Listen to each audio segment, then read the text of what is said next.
bisa bandingkan. Yang satu udah ketahuan, kan biasanya bisa kita hitung secara teoretikal ya, secara perhitungan biasa dengan cara membandingkan tegangan. Jadi kayak apa nih, tegangan rumusnya kan P sama dan I kali R ya. Jadi I kali R1 dibandingkan sama I kali R2 sehingga kita dapat tegangan satu dan juga tegangan duanya dapat seperti itu ya.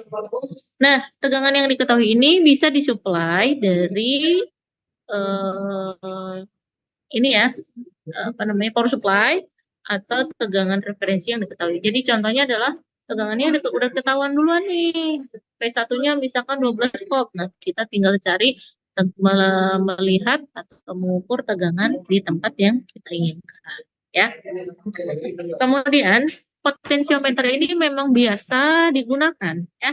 Biasa digunakan untuk memanfaatkan kondisi yang seimbang atau kondisi nol saat tidak ada daya yang diambil dari rangkaian yang mengandung GJL sehingga tegangan ini nggak bergantung sama yang lainnya. Jadi dia hanya memanfaatkan tegangan yang sudah ada atau yang memang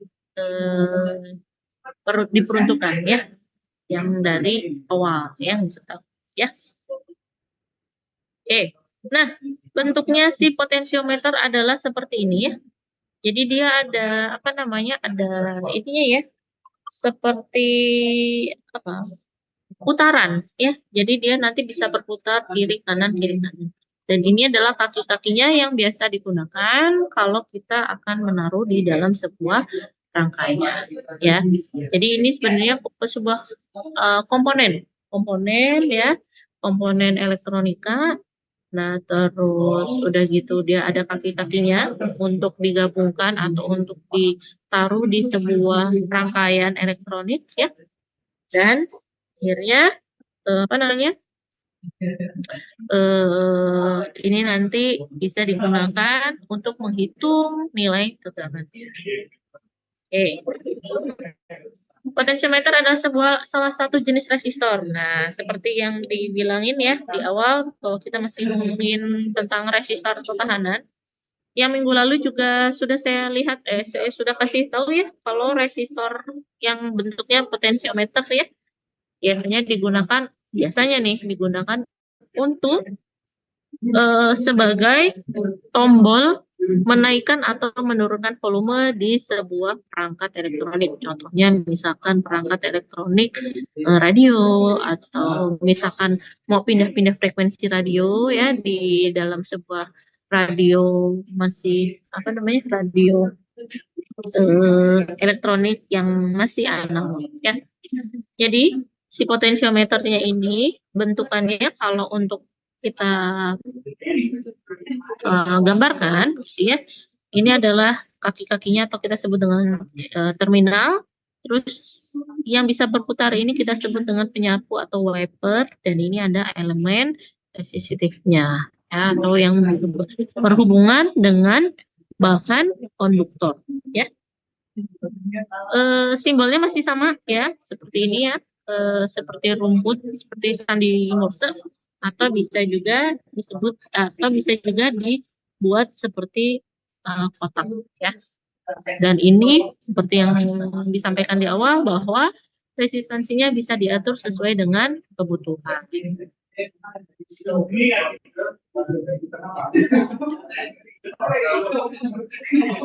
Oke, karena potensiometer ini tadi itu nilainya tidak pasti, bukan tidak pasti ya, tapi nilainya itu bisa dikondisikan, nah, maka dari itu potensiometer ini masuk di dalam keluarga resistor yang tergolong variabel resistor. Oke. Tadi udah dibilang ya bahwa kalau bagian dari potensiometer itu ada wiper, ada elemen resistif, dan juga ada terminal. Ya. Nah, tadi kita udah tahu bahwa kalau potensiometernya dalam bentuk benar ya, jadi bisa diputar kiri kanan segala macam ya. Nah, tapi ada juga yang lain ya, bentuknya adalah slider ya. Slider itu berarti digeser tuh.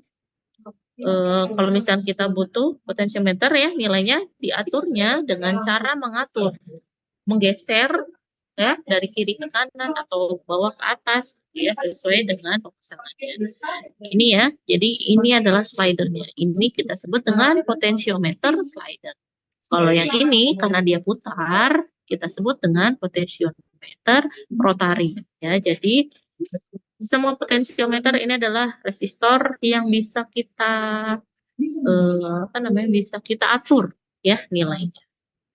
Oke, dan yang terakhir kita punya namanya potential trimmer. Nah, kalau yang tadi kan bisa pakai tangan ya, bisa digeser pakai tangan atau diputar pakai tangan, tapi kalau untuk trimmer dia harus dilakukan dengan obeng khusus ya, biasanya obeng minus atau obeng plus gitu ya. Karena ini sangat kecil sekali ya untuk mengubah nilai dari potensiometer tersebut.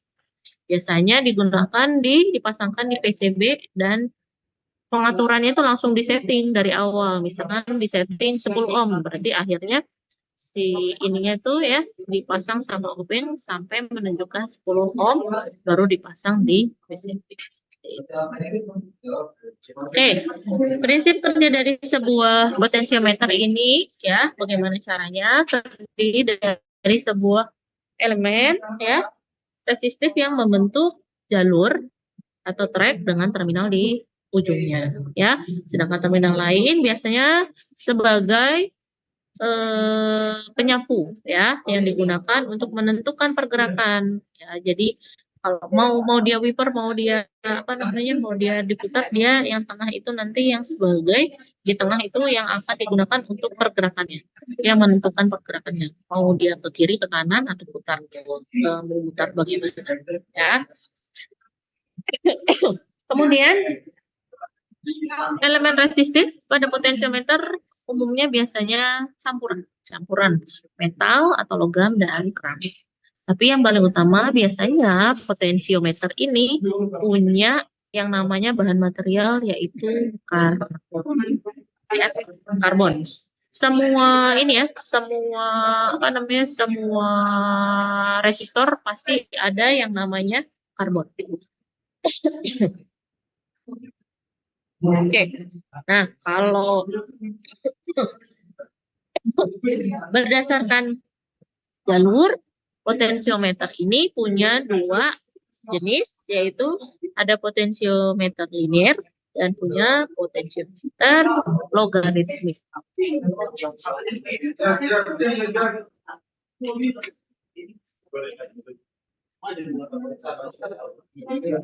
Oke, kita lanjutkan. Nah, kemampuan dari potensiometer ini apa aja sih? Nah, biasanya memang karena dia bisa berputar ya, atau dia bisa digeser, akhirnya si potensiometer ini difungsikan sebagai pengatur volume. Kita tahu bahwa kalau misal nih mau ngebesarin volume, berarti kan harus diputar ya. Jadi arusnya dikasih tegangannya dikasih lewat supaya volumenya lebih naik sehingga tegangannya itu bisa lewat dengan lancar. Contohnya seperti ini. Ya, ini biasanya ditaruh di amplifier, tape mobil, atau DVD player. Masih ada nggak sih sekarang? Teman-teman masih pakai DVD player nggak? Terus selain itu juga bisa sebagai pengatur tegangan di dalam sebuah rangkaian power supply. Kalian tahu kan ya power supply? Terus dia pasti ada tombolnya kan? Kalau misalkan mau pindahin mau jadi 10 volt gitu kan, mau 20 volt berarti kan dia harus putar. Nah, di dalamnya itu pasti ada potentiometer ya. Oke, selanjutnya ini adalah rangkaian dasar dari potensiometer itu sendiri ya. Jadi ketika kenapa sih potensiometer ini bisa sebagai pengatur resistor atau resistornya bisa dia, karena si rangkaian dasar potensiometer ini adalah seperti ini. Jadi di sini ada slidingnya. Kita mau kasih mana nih? Kasih harga berapa sih resistor ini, si potensiometer ini? Nah, ini nanti digeser-geser. Atau kalau misalkan yang mau putar, berarti diputar ya. Sehingga sampai keadaannya si galvanometer ini dalam keadaan setimbang. Sehingga tahu nih, oh ternyata pas pada saat keadaannya galvanometernya ini setimbang, nilainya menunjukkan berapa? Bisa 100, bisa 110, bisa mungkin sampai 200, ya. Itu tergantung dari batas maksimum dari potensiometer tersebut. Ya. Apabila saklar S pada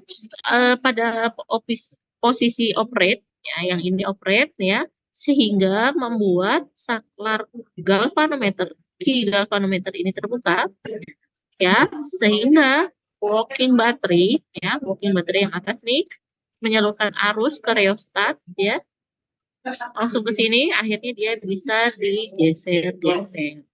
Ketika dia setimbang, berarti itu menunjukkan nilai dari tahanan yang dibutuhkan pada rangkaian ini. Gitu ya. Oke, contohnya adalah ini. Rangkaian kawat geser mempunyai panjang 200 cm, tahanannya 200 ohm. Gaya GGL-nya adalah 1,019 volt. Nah, saklarnya tadi kan dipindahkan posisinya kalibrasi. Nah, terus kontaknya itu nanti dipindahkan. Ternyata dia berhenti di 101,9. Itu pada saat misalkan pada saat keadaan si galvanometernya dalam posisi setimbang, ya. Oke, saat saklar tadi itu tuh tahanan geser diatur sehingga galvanometernya tidak berdefleksi. Tahu ya, berdefleksi berarti dia nggak goyang-goyang lagi ya si jarumnya ya. Pada kondisi setimbang ini penurunan tegangan sama dengan 101,9 cm sama dengan tegangan sebesar 1,019 volt, ya. Karena bagian kawat sepanjang 101,9 cm menyatakan tahanan sebesar 101,9 ohm sehingga arusnya bisa dihitung, bisa diatur sebesar 10 mili, ya. Sama kurang lebih seperti yang tadi ya. Apa namanya? Kalau yang ini adalah single range, ya, single range. Jadi saklarnya di operate, ya, nanti dia langsung galvanometernya bergerak terus sampai keadaannya setimbang, tidak bergoyang-goyang lagi, baru nanti kelihatan nilai resistornya berapa, gitu ya. Oke.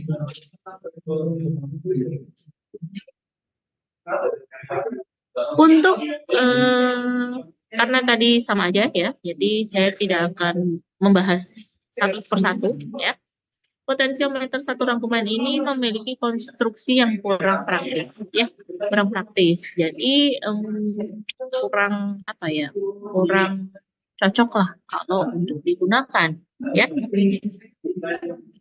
Biasanya kalau untuk yang tipe laboratorium potensinya ini tahanan tingkat, jadi sudah disetting terlebih dahulu, ya, pada sebuah kawat, ya, sehingga untuk memperkecil dimensi.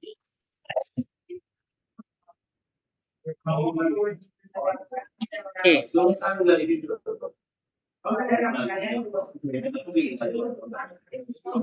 Nah, rangkaian dasar sebuah potensiometer. Arus kerjanya ini pasti akan melalui kawat geser, ya, dan dapat diubah dengan cara apa? Dengan cara mengubah tahanan geser.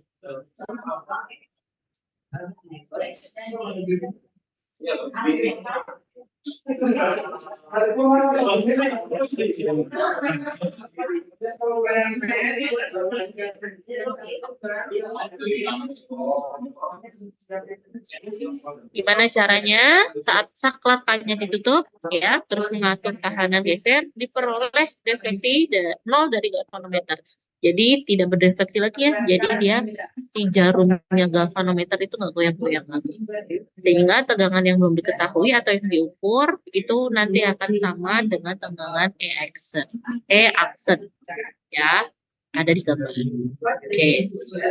Kemudian arus kerja perlu diatur nih, harus distandarkan. Jadi misalkan arusnya disetting, ya, sebesar berapa, misalkan 1 ampere atau 100 mili. Ya.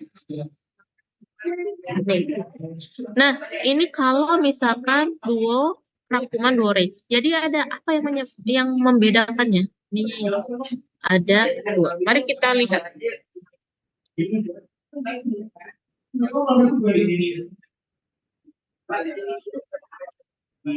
Nah, single range ya, berarti ini cuma satu ya. Ya, ininya cuma satu ya. Circulus flight wire-nya cuma satu. Mari kita lihat yang double atau duo. Dia ada dua. Jadi slide-nya ada dua. Jadi dalam satu rangkaian dia memiliki dua putaran. Ya. Ada juga yang rangkuman ganda, berarti resistornya ada banyak. Resistornya inilah yang nanti akan dihitung seberapa besarnya ya. Jadi kalau misalkan ternyata nggak cocok nih, si galvanometernya masih goyang-goyang atau dia belum mendekati 0, berarti dipindah lagi, pindah ke RM2 atau dipindah ke RM3 sampai si galvanometernya ini benar-benar posisinya adalah setimbang atau 0 ya. Itu yang kita gunakan prinsip kerja dari sebuah potensiometer. Jadi benar-benar tidak bisa kita pastikan. Mungkin pada saat ini gitu ya, atau misalnya pada saat arusnya yang lewat 10 ampere, kita taruh si RM-nya itu di RM1. Tapi ketika misal ternyata kita kasih arus yang lewat dalam rangkaian ini 200 ampere misalkan, ternyata ditunjukkan atau baru keadaan setimbang di RM5. Jadi belum tahu ya, ini tidak pasti seperti itu ya. Jadi kenapa kita butuh potensiometer? Biasanya karena memang si rangkaian ini memang tidak memiliki resistor yang pasti. Jadi tergantung sama permintaan atau gitu ya. Oke. Kita masuk ke yang namanya kotak volt atau volt box. Kotak volt adalah sebuah pembagi tegangan presisi yang digunakan untuk memperbesar batas ukur potensiometer. Jadi ada kan kita kalau misalkan pengukuran itu ada yang namanya ini ya, apa namanya, toleransi lah seperti itu ya. Nah, kita punya kotak volt atau volt box sebagai pembagi tegangan supaya bisa memperbesar batas ukur potensiometer. Range-nya biasanya dari 0 sampai 1,6 volt DC. Kalau misalkan tegangan yang diukur lebih tinggi, maka digunakan kotak volt. Kenapa? Karena dia memang difungsikan sebagai pembagi tegangan. Nah, ini adalah kotak voltnya. Kalau misalkan range pengukurannya antara 3 sampai 750. Bisa dibayangkan ya, 750 berarti besar banget ya. Nah, nilai tahanan yang dipilih ini akan digunakan dengan cara menyetel saklar. Dengan demikian sehingga keluaran pembagi tegangan ini dihubungkan dengan potensiometer sama dengan 150 milivolt. Ya, jadi jangan sampai terlalu besar. Jangan sampai keluarnya itu besar 750. Jadi pakai kotak volt. Ya. Dan toleransi kotak volt adalah kurang lebih 0,02%. Oke. Nah, kalau misalkan gimana ya? Jadi setiap perangkat pengukuran itu kita harus kalibrasi ya. Seperti dari awal sering saya sampaikan bahwa perlu dibutuhkan yang namanya kalibrasi perangkat, terutama kalibrasi voltmeter dan juga ampere meter. ya itu wajib banget. Nah, bagaimana caranya? Dengan menaruh box di sebuah rangkaian sebelum masuk ke potentiometer. Oke, hasilnya adalah seperti ini. Ya, dari ketika kalau misalkan ada kalibrasi dari DC voltmeter berdasarkan metode potensiometer. Jadi kan kita tahu bahwa kita harus mengkalibrasi ya alat pengukuran yang biasa digunakan misalnya adalah voltmeter sama ampermeter. Kita bisa memanfaatkan voltbox dan juga potentiometer. Hasilnya adalah seperti ini. Untuk mengkoreksi atau mengkalibrasi antara voltmeter dengan apa namanya ampermeter. Oke, ini adalah grafik ketika bisa bisa dibuat apa namanya kalibrasinya. Nah, ini juga sama nih. Ketika sebuah ampermeter sedang dikalibrasi, ada voltbox-nya dan juga potentiometer. Ya, jadi ceritanya dikalibrasi. Kalian tahu kan ya maksudnya dikalibrasi itu berarti meriset ya, meriset alat pengukuran. Jadi kembalikan menjadi nol atau menjadi keadaannya setimbang kembali. Jadi sebenarnya mengkalibrasinya itu kita nggak perlu pakai alat yang susah-susah, tinggal tambah gitu ya potensiometer sama voltbox. Bisa. Oke, waduh ternyata sudah habis. Oke teman-teman, uh, sedikit ya materinya ya untuk si potensiometer ini. Boleh dibuka dulu. Saya mau screenshot. Yavi nggak gerak-gerak itu Yavi. Kamu nggak tegang itu kepalanya?